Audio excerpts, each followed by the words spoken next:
Muy buenas tardes, amigos. Nos honra con su elegante presencia Laura Rodríguez, una excelentísima periodista especializada en realeza y muy informada, por supuesto, sobre multitud de cuestiones que ocurren en España. Siempre recomendable su canal.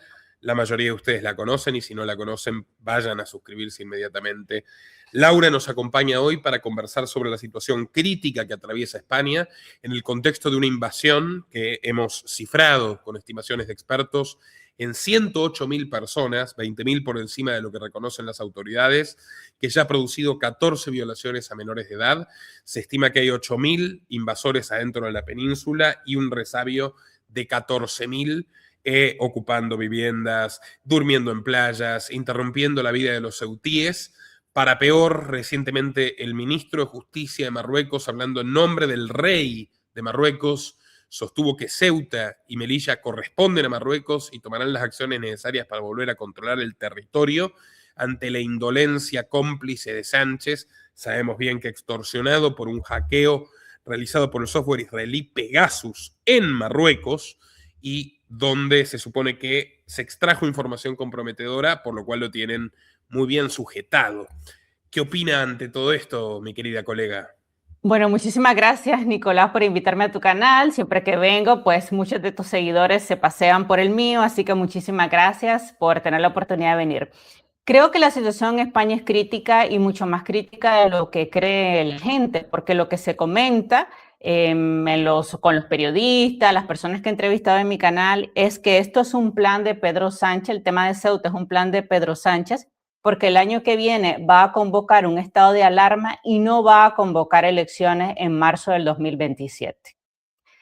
Va a decir que hay una emergencia incontrolable, va a decir, porque van a dejar que lo de Ceuta siga, lo de Ceuta no se va a solucionar, él lo va a extender presumiblemente hasta el año que viene. Así que en enero, en febrero seguirán estas personas dentro de la ciudad obstaculizando la vida normal de los ceutíes, porque Pedro Sánchez se amparará en eso, decretará un estado de alarma o emergencia nacional, suspenderá las elecciones como hizo Zelensky en su momento, ¿no? Con el tema de Ucrania. No podemos ir a elecciones.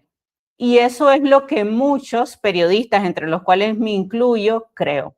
O sea, esto solamente es un ensayo que él está haciendo. Esto lo ha explicado muy bien el comisario Villarejo en las diferentes entrevistas que ha estado en YouTube. Y te confieso que al principio me parecía algo extremo, ¿no? Llegué a pensar a lo mejor no tanto, o sea, no tanto así, pero a cómo va el curso de los acontecimientos, a raíz de un artículo muy interesante que se ha publicado en La Vanguardia, esto parece ser la hoja de ruta del actual presidente del gobierno, porque recordemos que tiene los escándalos de corrupción de su mujer, que ahora va a enfrentar un juicio en septiembre, el hermano ha sido condenado, está el caso Zapatero. Entonces, por un lado, Nicolás, tú que eres periodista como yo, sabes que para tapar noticias muy escandalosas te conviene una noticia más grande. Eso por un lado, es decir, él no va a solucionar el tema de Ceuta. No sé si te has dado cuenta que los reyes Leticia y Felipe han suspendido sorpresivamente sus vacaciones, han regresado a España. Esto ha pasado hace unos días, básicamente porque se ha convocado un consejo de emergencia diciendo Pedro Sánchez pues que la situación en Ceuta está muy complicada, que se tienen que tomar una serie de decisiones y esto allanará el camino, por increíble y fantasioso que parezca, para que el año que viene no haya elecciones. Ese es el plan actual y sabemos que el rey Felipe pues no va a hacer nada. Yo creo que los Borbones al final se están jugando la corona, yo siempre lo he dicho en mi canal. Hubiera sido un buen momento para que el rey fuera a Ceuta, dijera estamos con los ceutíes, los acompañamos. Sin embargo, esto no ha sido así. Se comenta que el rey le ha pedido permiso al presidente del gobierno, que esto de permiso me parece increíble, pero bueno, le ha pedido permiso al presidente del gobierno para ir a Ceuta. El presidente del gobierno le ha dicho que no le da permiso y Felipe no ha ido, ni irá, ni se le espera. Laura, debemos destacar que la característica de lo que está ocurriendo, como usted dice, es secuencial. Y la primera foto es que Sánchez ha legalizado, regularizado a 500.000 de marroquíes antes de esta invasión. Y este fue el mayor insumo para que se hagan campañas llamando precisamente a la migración masiva, diciendo, a ver, ¿y por qué lo hizo Sánchez? Porque les da derecho a voto y los tipos lo votan a él. Y Sánchez, además, enfrenta una polémica de larga data, algo que ha señalado Jiménez Los Santos, pero varios medios españoles también. Él lleva 3 años entregando a troche y moche ciudadanías a presuntos descendientes de supuestos exiliados de la guerra civil, fundamentalmente en Argentina, Uruguay y México. Entonces, como él ya no puede ni siquiera esperar reunir votos suficientes entre la izquierda española, porque ni a eso puede aspirar, tiene que inventarse nuevos votantes de a centenares de miles para que lo voten a él. Entonces no podemos descuidar el factor de que muchos de estos invasores no se quedan accidentalmente, por negligencia, ni siquiera por cobardía. Se quedan porque son delincuentes que tras violar españolas recibirán un voto para votar al criminal Sánchez si se producen las elecciones, que usted está planteando que podrían no producirse. ¿A qué me recuerda esto? Esto me recuerda cuando ellos sabían del famoso bicho del 2020 y aún así convocaron a la manifestación masiva del 8M, todo el mundo se contagió y a partir de ahí, encierro masivo comunista, el peor del mundo, anticonstitucional, cercenamiento de las libertades cívicas, y el tipo sigue en el poder, ¿no? O sea, todos los otros gobiernos cayeron, pero Sánchez y Macron lograron seguir en el poder atornillados. Sobrevivieron a Trudeau, a los 5 primeros ministros que hubo en Inglaterra, al propio Trump que fue y volvió, y los tipos nunca se fueron, pues son expertos en retener el poder. Adelante, Laura, disculpe la interrupción. No, estoy totalmente de acuerdo contigo porque la política es compleja y las situaciones son complejas, ¿no? Nada es tan sencillo. Por un lado, estoy de acuerdo contigo, a él le conviene legalizar a la mayor cantidad de marroquíes que han entrado a la ciudad ceutí, porque básicamente lo que él sabe que estas personas van a votar por él en el futuro. Entonces, las elecciones son en marzo del año que viene. Él va a tratar de regularizar a la mayor cantidad de inmigrantes porque él sabe que estos inmigrantes tradicionalmente votan por el PSOE y votarán por él. Pero hay otro componente importante. Recuerda que se ha aprobado en España la ley de nietos y según la ley de nietos, que es lo que tú estás diciendo, muchas personas podrán votar en embajadas españolas en distintos países. Y lo que a mí me dicen es que Pedro Sánchez está planeando un fraude en estas embajadas. Es decir, España tiene embajadas en diferentes países. Entonces, la idea de Sánchez es precisamente robarse la elección con el voto por correo. Laura, ¿usted conoce a mi compañero Nicolás Martínez Laje? Sí, claro, por supuesto. Su padre, Carlos Martínez Laje, era un emblemático empresario de origen español en la Argentina, fundador de una de las principales empresas de pollos del país. Él murió. Nicolás tiene ciudadanía española, jamás votó, pero él figura como votante en los censos de la Embajada Española. ¡Wow! Hay No lo sé. miles de personas que ni siquiera saben que tienen una ciudadanía española, que no tienen un pasaporte español y están inscritos como votantes en la Embajada Española en la Ciudad de Buenos Aires. No lo sabía, pero bueno, entonces esto El viene... pucherazo es brutal. Sí. El robo es demencial. Sí.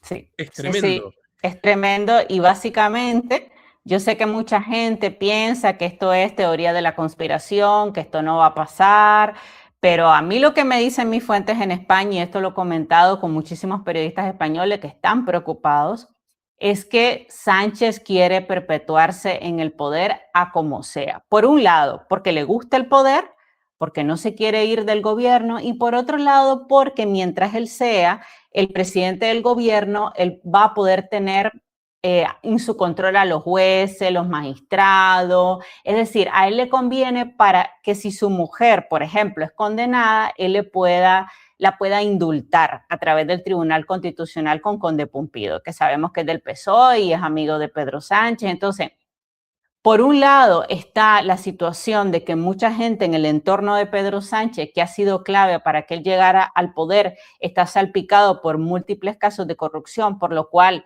a Pedro no le conviene irse, esto por un lado. Por el otro lado está que es un hombre muy ambicioso, que le gusta el poder, que tiene el sueño de llevar a España a la Tercera República, cosa que creo que podría lograr. Mira que antes yo no había dimensionado, creo, el poder de Pedro Sánchez, pero ahora con todo esto que está pasando, lo de Ceuta, dicen que también van a entregar Melilla, me parece que este hombre no se va a ir porque de hecho le encantan las mieles del poder. Él no se quiere ir del gobierno, uno, porque le gusta, dos, porque así va a proteger a su mujer si es condenada, porque recuerda que ahora en septiembre va a haber el juicio de Begoña Gómez. Va a haber un jurado popular y mucha gente piensa que Begoña podría ser condenada por actos de corrupción. Yo no la veo entrando a prisión, al final esta mujer no tiene un expediente judicial, o sea, no es una mujer que ha cometido muchos delitos, pero sí podría ser condenada. Y entonces lo que me dicen es que él no se quiere ir del poder para poder indultarla, es decir, Usted emitirle sabe un que perdón. él despidió al abogado de su esposa, porque el abogado de su esposa, para darle la mejor defensa posible a su esposa, de alguna manera estaba demostrando que el responsable ulterior era Sánchez. Sí. Y Sánchez, antes que a su esposa, es leal él mismo, ¿no? Naturalmente. Lógico. Probablemente su esposa va a ser condenada por el cambio de abogados que dispuso el propio Sánchez. Yo creo que en cualquier momento mi querida Begoña va a decir, yo no la conocía. La verdad, esta mujer es una desconocida para mí. No sabía que tenía todos estos negocios ocultos. Como un hombre honrado que soy, le diré, bueno, Begoña, allí tú con tu vida y yo sigo aquí en la Moncloa.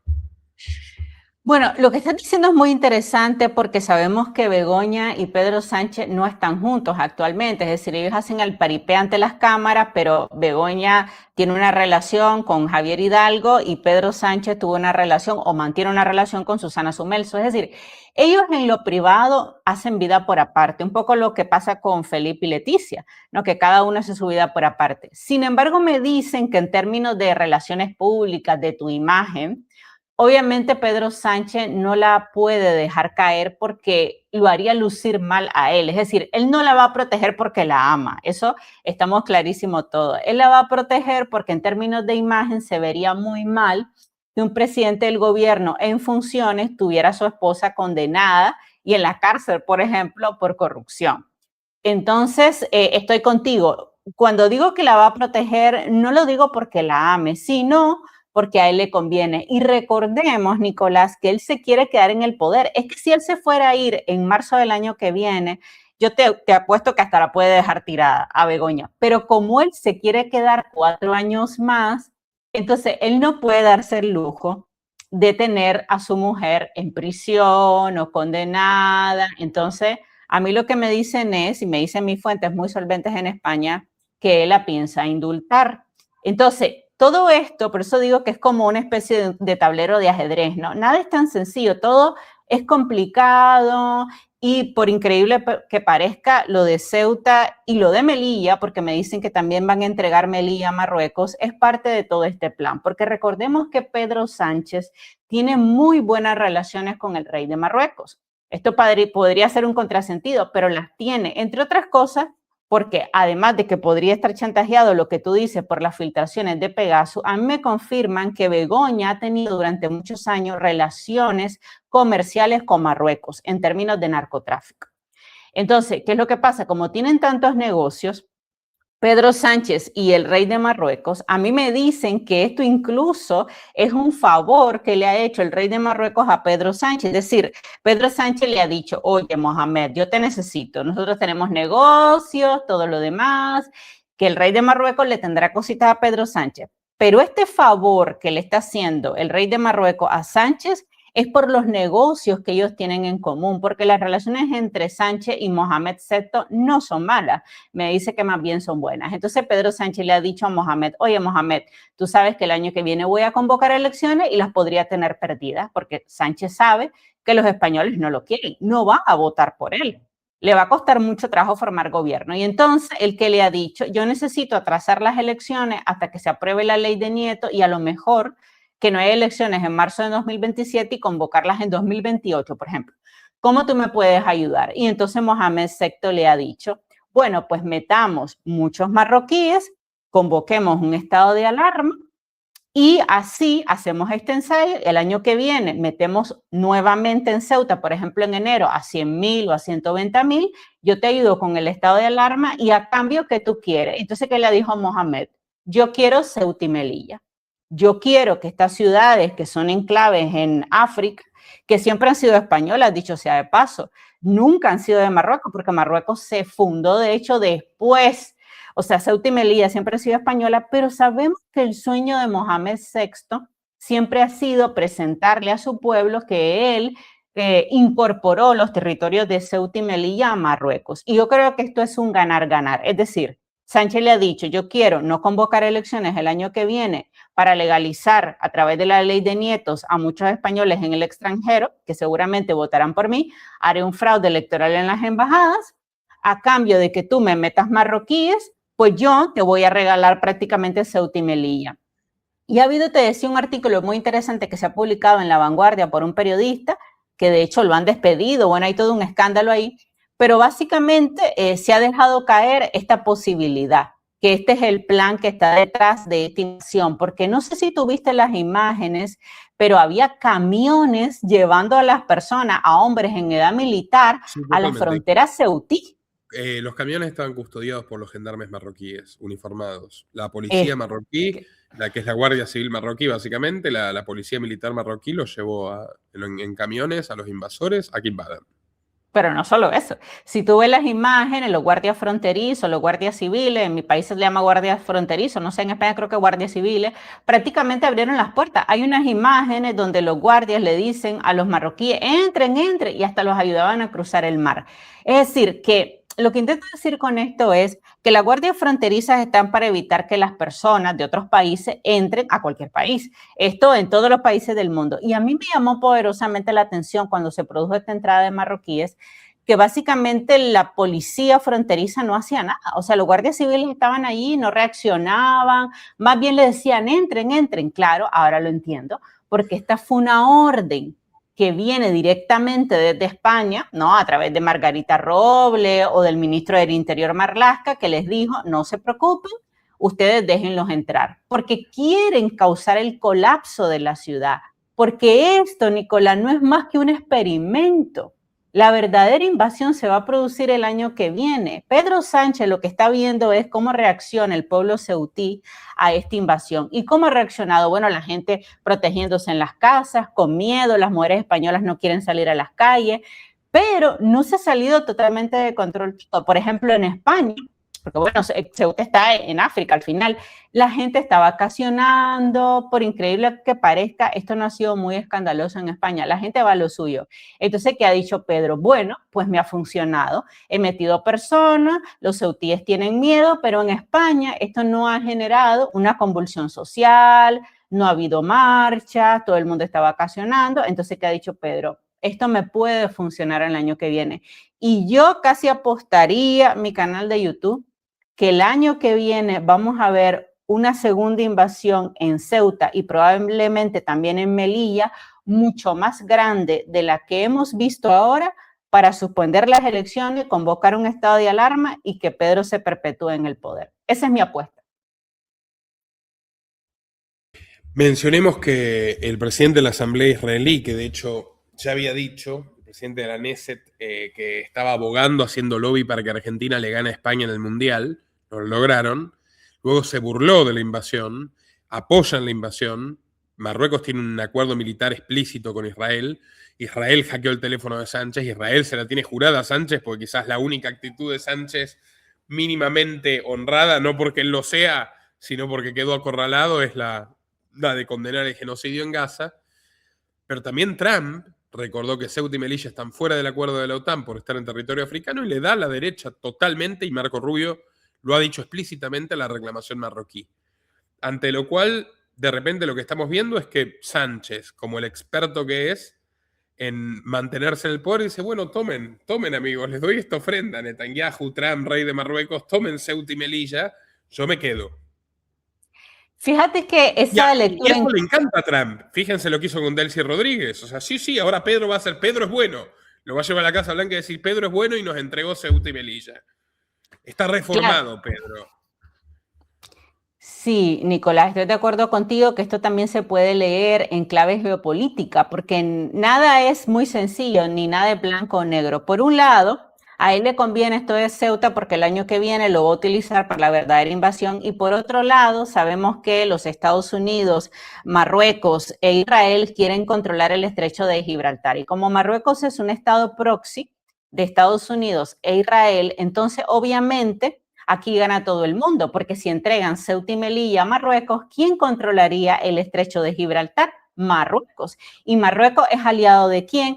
De los Estados Unidos y de Israel. ¿Y qué es lo que quiere Donald Trump? Que no le vuelva a pasar lo de la guerra de Irán, porque el tema del estrecho de Hormuz ha sido algo que a él lo ha perjudicado enormemente. Yo creo que Trump pensaba, escuchó a Netanyahu y dijo, esa guerra de Irán en 10 días llegamos, entramos, cambio de régimen, no le ha funcionado, y más bien los iraníes tienen el control del estrecho de Hormuz. Entonces los Estados Unidos se han dado cuenta que los estrechos son muy importantes.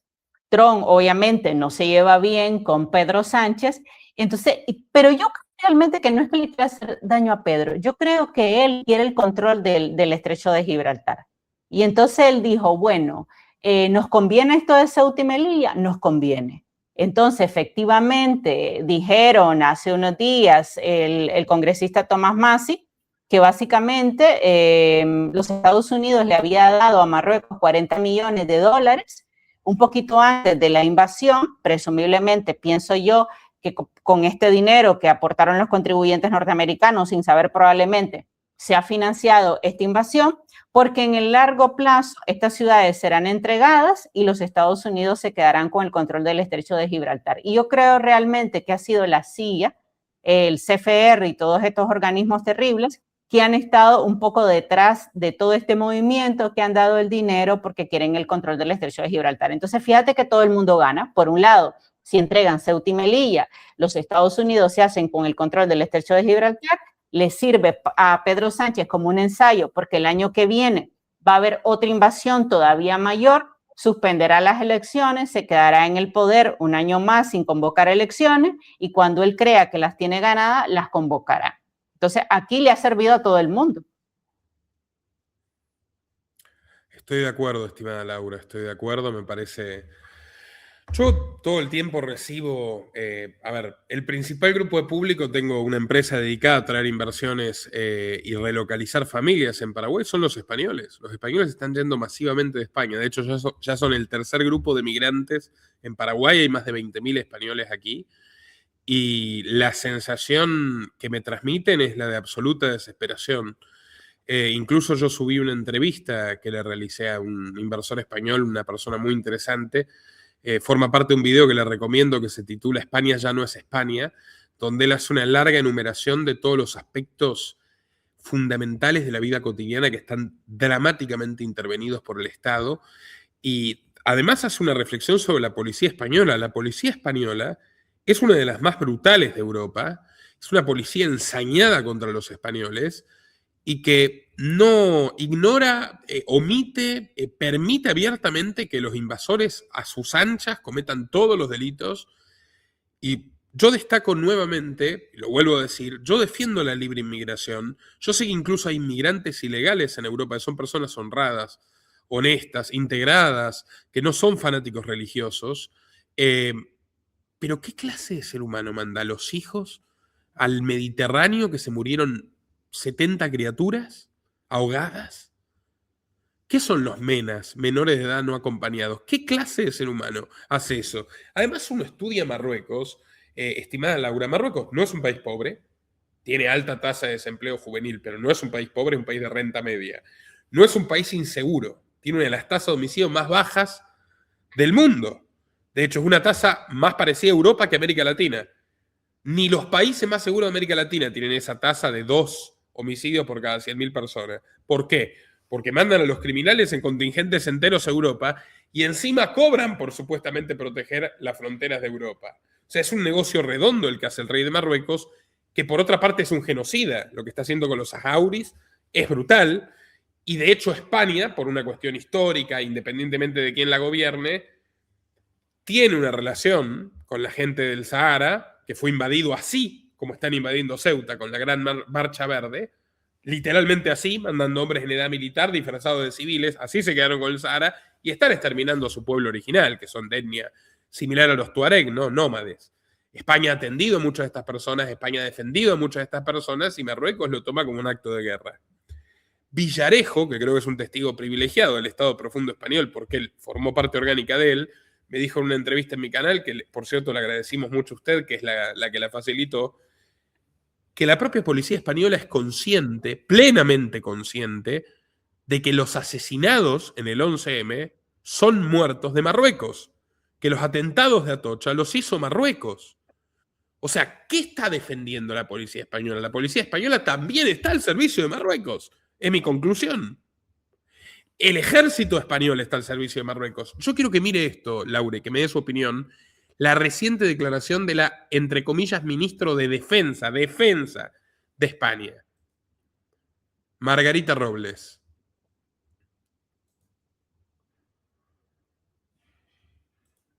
Esa solidaridad es total y absoluta con la angustia de los ciudadanos de Ceuta.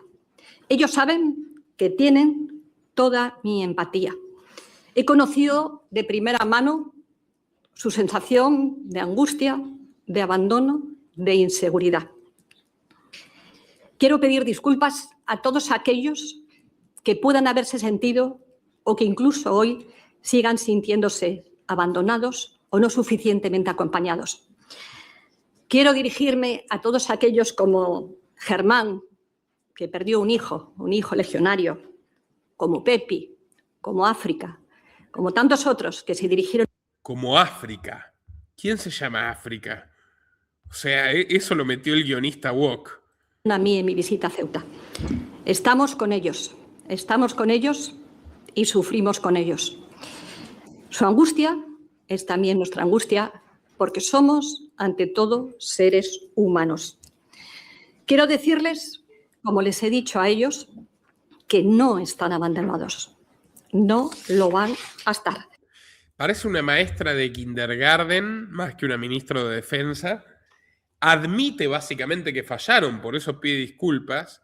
Y en esa admisión yo creo que está declarando vamos a seguir fallando, lo cual abona su teoría, Laura.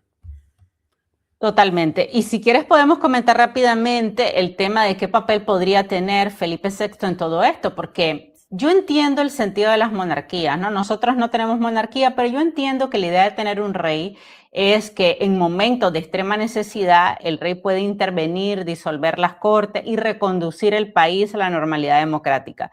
Sin embargo, yo le digo a todos los españoles que de Felipe no pueden esperar nada. Felipe es un hombre completamente cobarde que además está chantajeado evidentemente por su homosexualidad o su bisexualidad. Y Pedro Sánchez le tiene mucha información delicada a Felipe VI. Por tanto, Felipe VI no va a hacer nada, por un lado, porque constitucionalmente la tiene difícil, porque sus actos deben ser refrendados por el Ejecutivo, porque no está dispuesto a jugarse la corona y le tiene mucho miedo a Pedro Sánchez, porque sabemos que Leticia Ortiz es su esposa, ¿no? Una mujer de izquierda abiertamente, siempre lo ha dicho, se lleva estupendamente con Pedro Sánchez, tenemos esas imágenes en que le toca el brazo, se ríe con él. Evidentemente ella es amiga de Pedro Sánchez y yo creo que ella está aconsejando muy mal a Felipe VI. ¿Qué le ha dicho Leticia? Mira, no te metas con Pedro porque este hombre es muy peligroso, es un psicópata narcisista. Si lo incomodas, él podría convocar un referéndum, pero yo le diría a Leticia y Felipe que hagan o no hagan, tarde o temprano, Pedro Sánchez planea cargarse esta monarquía, porque esto ya está pactado, entre otras cosas, por los grupos separatistas y catalanes que no quieren monarquía en España. Y yo creo que lo que pretende... Leticia además es republicana. Yo creo que le encantaría ser la última reina de España. Lo es. Y recordemos que todo esto está pactado porque Pedro Sánchez en algún momento tendrá que convocar elecciones y formar gobierno con otros movimientos. Pueden ser los vascos, los independentistas catalanes. Entonces, básicamente, ¿qué es lo que quiere Pedro Sánchez tarde o temprano? Ser el jefe del Estado. Siempre ha querido sustituir al rey y ser el rey él. Y yo creo, Nicolás, y ve que te lo estoy diciendo, que el año que viene podría haber o un referéndum, monarquía versus república, o a través de las leyes de memoria histórica deslegitimar totalmente la monarquía, porque esto es muy importante. Tú sabes que el PSOE tiene una lucha contra Franco, y ¿quién restituyó la monarquía? Fue Franco.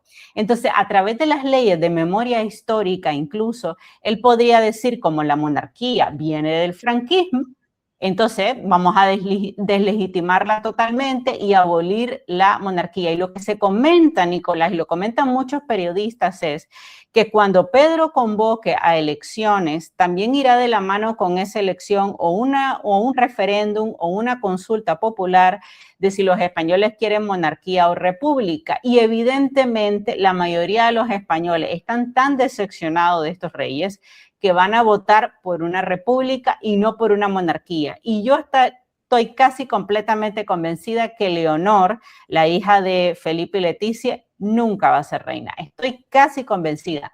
Entre otras cosas porque Felipe es un hombre joven, tiene 50 y pico de años, él puede estar siendo rey hasta los 80, que es cuando le tocaría a Leonor. No va a haber monarquía en 30 años, monarquía española no va a haber. Y yo creo sinceramente que el año que viene algo se va a producir, porque que Pedro Sánchez quiere ser el jefe del Estado, se quiere perpetuar en el poder, eso no tengo la menor duda. Convocará el estado de alarma, suspenderá las elecciones varios meses o un año. Cuando crea que las tiene ganadas, las convocará, y en todo este proceso del año que viene veremos un referéndum o una deslegitimación de la monarquía. En algún momento se les va a preguntar a los españoles, monarquía o república, ellos elegirán república. Y eso es lo que se viene para España. Tiempos muy difíciles. Laura Rodríguez, estimados amigos, dándonos primicias inquietantes. Les recomiendo, por supuesto, seguir su canal. También aquí aprovecho para compartirles el video España ya no es España, quien lo quiera ver y no lo haya visto. Crece el éxodo hacia el último refugio de libertad, donde tenemos el valioso testimonio del conde de Fuenteovejuna, como dispusimos en llamarle para proteger su identidad.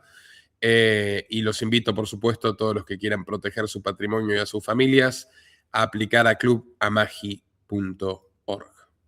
Gracias, Laura. Hasta la próxima. Hasta la próxima.